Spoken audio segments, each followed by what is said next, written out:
तर नमस्कार मित्रांनो, सुरुवात करण्यापूर्वी चॅनलला सबस्क्राईब करा, लाईक करा आणि बेल आयकॉनला वर क्लिक करा, जेणेकरून महाराष्ट्रातील प्रत्येक राजकीय घडामोडी तुमच्यापर्यंत पोहोचेल.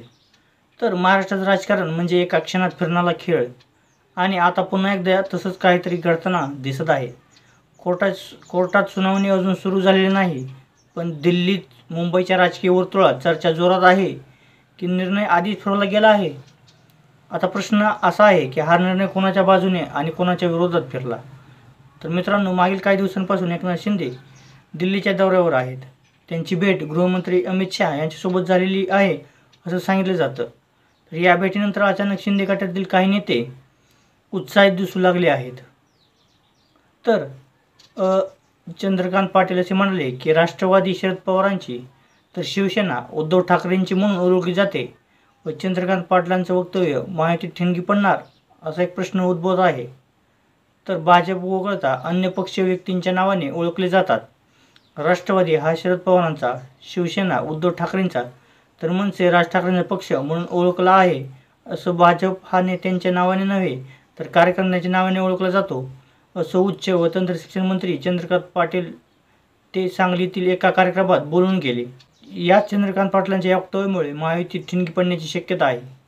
राष्ट्रवादी आणि शिवसेनेत फूट पडल्यानंतर 2 शिवसेना आणि 2 राष्ट्रवादी तयार झाल्या व दोन्ही पक्ष खरी शिवसेना आणि खरी राष्ट्रवादी आमचीच आहे म्हणत न्यायालयात गेले.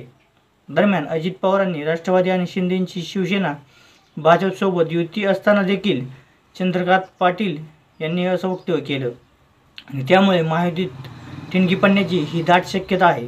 दुसरीकडे उद्धव ठाकरे यांच्या मातोश्रीवर बैठकांचा पाऊस सुरू आहे. त्यांना सुद्धा कोर्टात काय घडू शकतं याची पूर्ण कल्पना आहे आणि त्यानुसार रणनीती ओळखली जात आहे. मात्र राजकीय सूत्रांचं म्हणणं आहे की काही निर्णय दिल्लीमध्ये आधीच घेतले आहेत आणि म्हणूनच म्हणतात खेळ आधीच फिरला आहे.